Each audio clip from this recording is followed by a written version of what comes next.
I am Dungeon Master, your guide in the realm of Dungeons and Dragons. All right, welcome back, everyone. I am the Dungeon Master, and it is time to answer another question from the forum. Today, a question was asked, am I the asshole?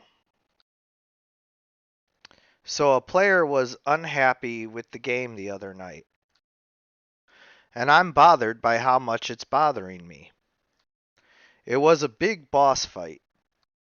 Everyone was pulling out all the stops, including me. Big boss, minions, a tank, a caster. I'd added the caster because the players are very tactical and steamroller a lot of my encounters, and I wanted to challenge them. The tank, if hit hard enough, could stun a target. The caster had a spell that could stun a target too. About 3 rounds in, the tank hit the sorcerer and stunned him. He couldn't act on his turn. The next turn, the caster, who I'd decided would target whoever was closest to it, also hit the sorcerer and stunned him. So he couldn't act a second time. Now I understand that it's frustrating. But the sorcerer's player basically threw a small fit and said he had better things to do than sit here and do nothing. So he was going to sign off. We play remotely now. I said I couldn't force him to play a game he didn't want to play, but I offered to switch the caster's target to the NPC. That mollified him, and he stayed. I know it's frustrating not being able to act, and it does suck that it happened to the same guy twice in a row. Should I have paid more attention to who was getting what kind of attack from round to round?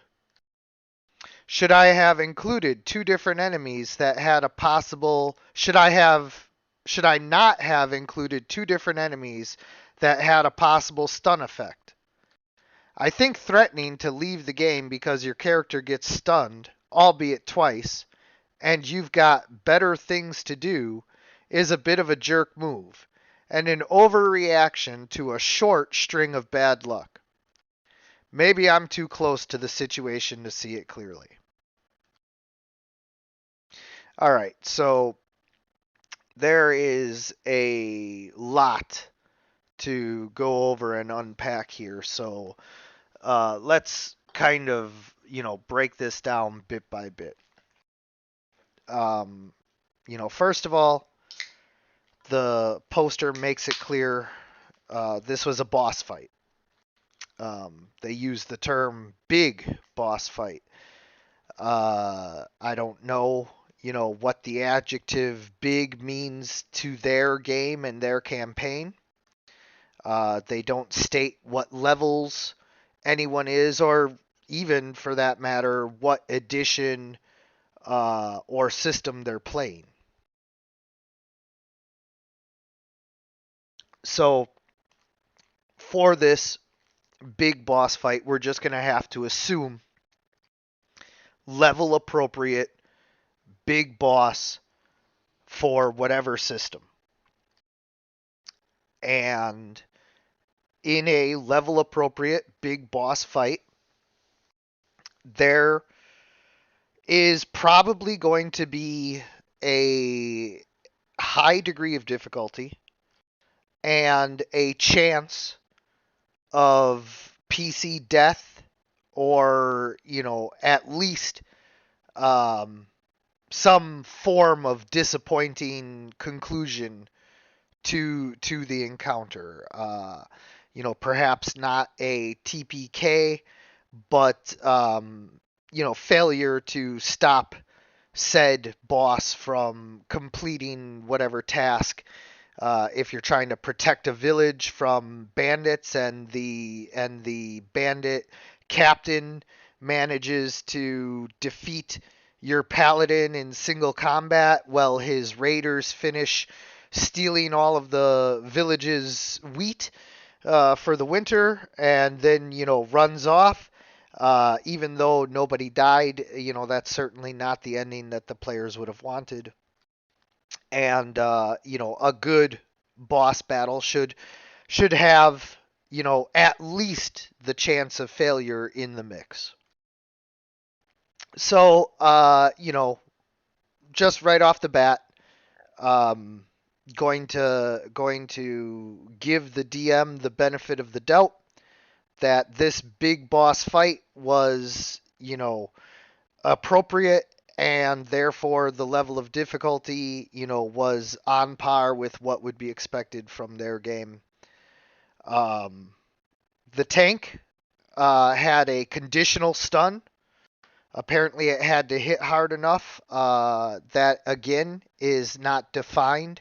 So, by hit hard enough, is that rolling above a certain armor class threshold or a damage threshold? It's not made clear. What system this is, and what mechanic is being used here. So we don't know how quote unquote fair the tank's stun effect is, but it's conditional. So clearly this is not a permanent ability that they can just spam over and over again. They at least have to meet some sort of condition. I don't know if there was also a saving throw of any kind involved. Again, without the system, we don't know what mechanics were all being used.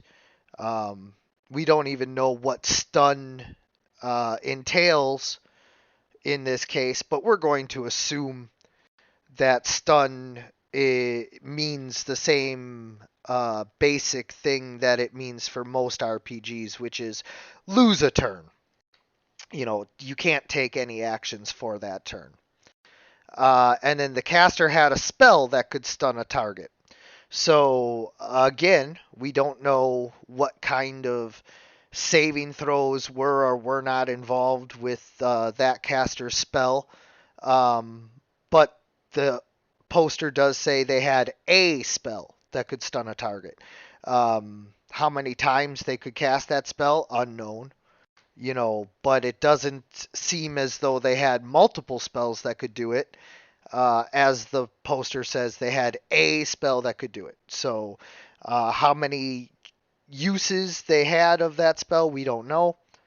But it appears to only be one of their options. So, we have, minions, a boss who has whatever powers, and a tank and a caster, and the tank and the caster have a chance of applying a stun depending on rolls and what abilities they use. Okay, so that all sounds, relatively reasonable. Um, doesn't really matter what level we're talking about, doesn't really matter what system we're talking about, because if everything is level appropriate, then a stun effect should scale the same all the way through, and losing a turn is losing a turn. So everything seems fine. Of course, if you have a very small party of only 2 or 3 PCs, then a stun becomes way more powerful, because instead of taking away 20 or 25% of the party's actions for that round, you're instead taking away 50 or 33 to 50% of their actions for that round. So, that is something to consider. Losing 1 out of 4 or 5 actions is something that can be overcome. Losing 1 out of 2 or 3 is way worse. Not saying it can't still be overcome with tactics and abilities, but definitely, you know, something that's going to be hard to overcome. And so then we get to the crux of the situation. 3 rounds into the battle, so already, things have progressed. People have popped off some abilities, depending on what system. They've probably used some daily or encounter type powers that need a long or short rest to recover. Used a couple of their bigger spells targeting some stuff. Everybody's gotten to shine for a few rounds.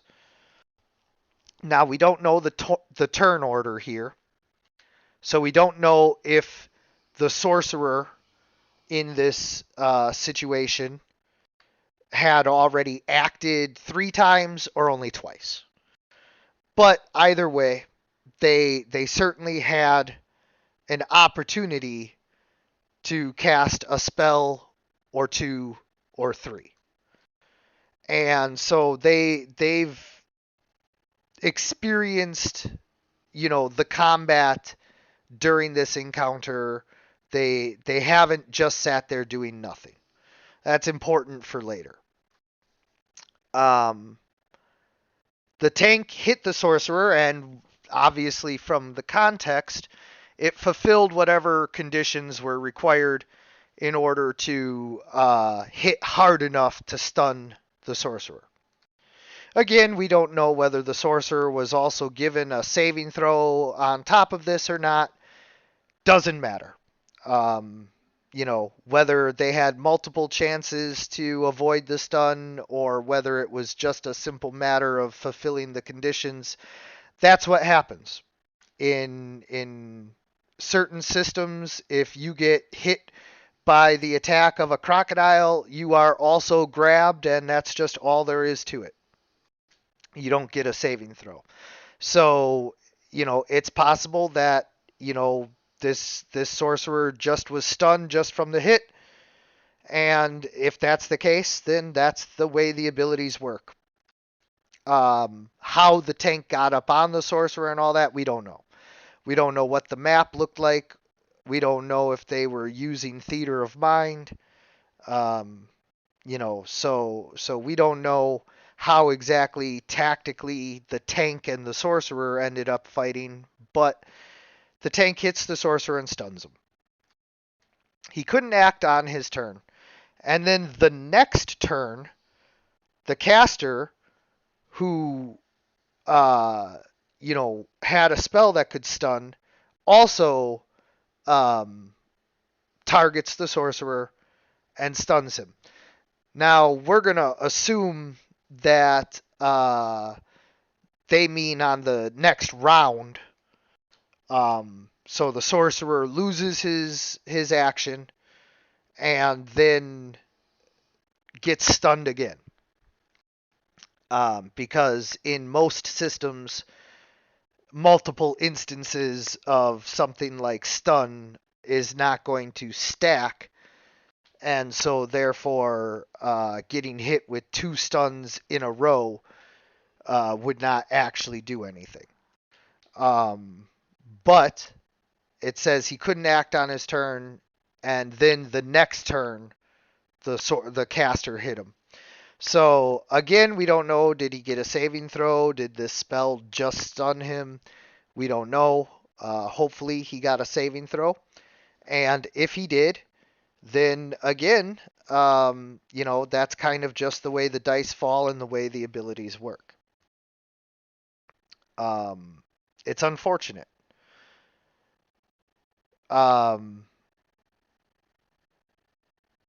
So far,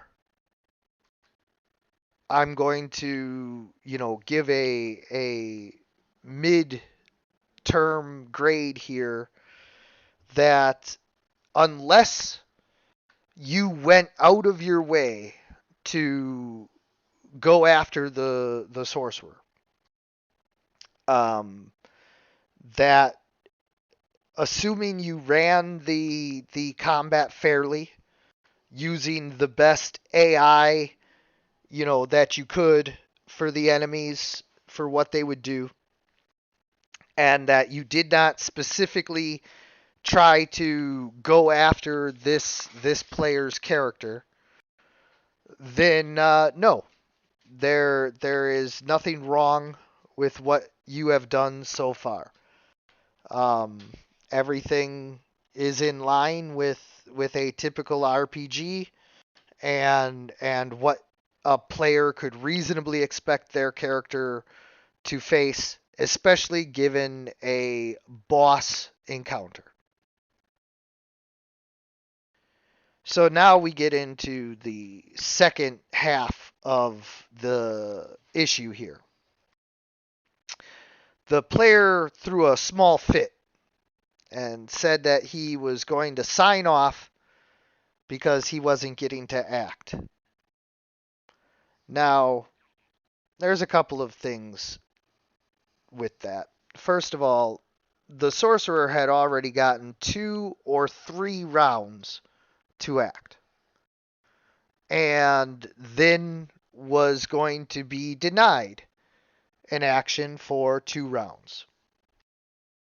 This is, of course, frustrating, as the poster, already acknowledged. And we've all been there, whether it's playing a video game or perhaps you were playing a game of Shoots and Ladders or Sorry or some other board game like that. We've all experienced setbacks, and sometimes a few in a row. Sometimes you find yourself basically back at square one, starting over from scratch, and it is not um, fun in the sense of like everybody loves losing, for lack of a better word there. Of course, people are competitive, and losing sucks. And so anytime you're in a setback situation, there's going to be some point of frustration, and that sometimes spills over. As a professional DM, my players, pay to play in my games, and so obviously they enjoy playing in my games, but they definitely experience frustration, and sometimes will voice that in the session and after the session, and that's just something that is part of the game.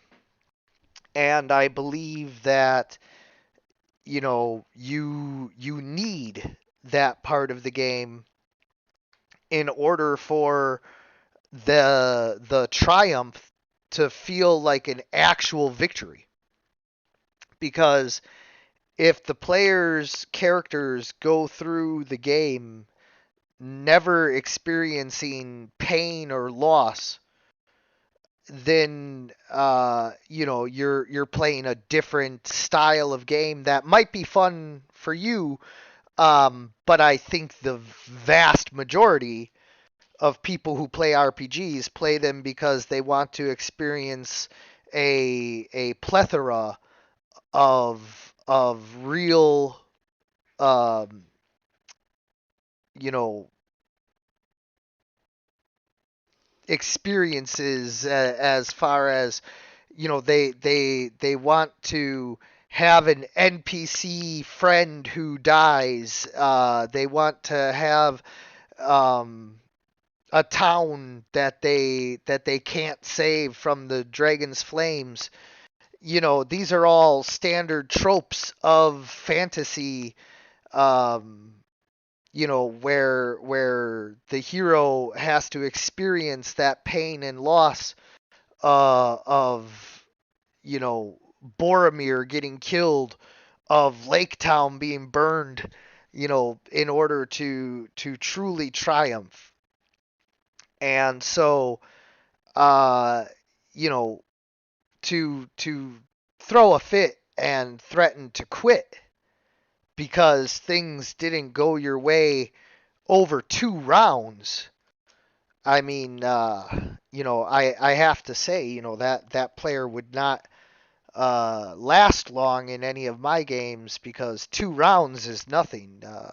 Players can go entire sessions with nothing going their way, and sometimes it's just the dice, and sometimes it's poor planning, and sometimes it's just what needs to happen for the story. And every good story should have that Empire Strikes Back moment where everything seems to be going wrong.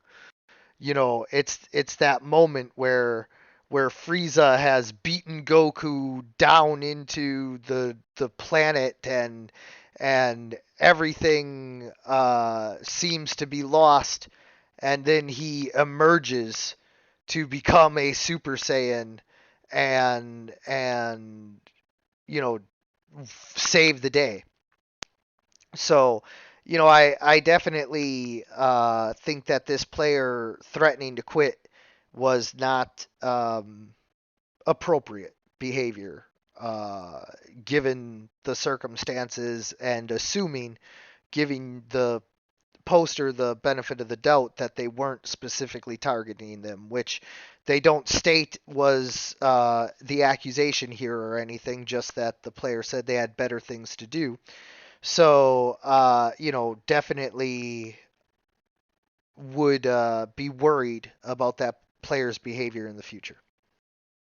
Uh, Now, here's where we do come to something that I think the poster did wrong. They offered to switch the target to an NPC to mollify the player so that he stayed.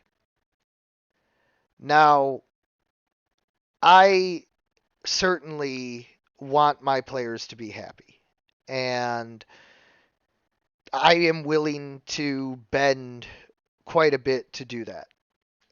We can change, things about their character, whether it's backstory or abilities, rolling up a new character, um, you know, certainly willing to do things that will make my players happy. But in the middle of combat, if the dragon targets everyone with their breath weapon and you fail your saving throw and drop, and you threaten to quit because your character, went unconscious and is dying, then quit. Because I'm not going to change the way that, combat works in the game just to, in the poster's words, mollify a player into staying. Because if that player gets their way this time by threatening to quit, well, then now that is a tried and proven method to get their way. Don't like the treasure, um, distribution? Threaten to quit. Don't like the way an encounter went? Threaten to quit. Don't like that you haven't leveled up? Threaten to quit. And if you're going to give in to them once to get them to stay, then why wouldn't you do it 2, 3, 4, 5 times? And so they're going to, continue to use what works. Now, hopefully you have a better relationship with your players than that, and they never threaten to quit, and you never have to worry about them taking advantage of you by threatening to quit. But once it's happened, you set a very dangerous precedent by giving in. It's friends, it's people that you enjoy playing with. I get it, but at the same time, as your friend, you know, would you not charge them rent when they landed on your property in Monopoly because they threatened to quit? Would you not uh you know defeat them in Mortal Kombat because they threatened to quit? Would you allow them to draw another card, uh, or roll the dice again in Shoots and Ladders if they fell down a chute and threatened to quit? Why are you even playing these games then? If the game is just to let that one player win, then there's no reason to play at all. You can just declare that they've won and not waste a bunch of time going through the motions of pretending like there were stakes that weren't actually there. Because if all you have to do when you go all in poker and find out that you have the losing hand is threaten to quit, and then you get to keep your money, then there's no reason not to do that every time.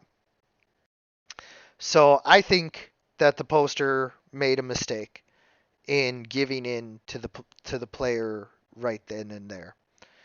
I think that it's going to happen again, and I think that you're going to have a decision to make at some point about whether you want to continue to keep giving in or have a talk with this player that you probably should have had right away to nip it in the bud, or just let them quit. And so, why delay the inevitable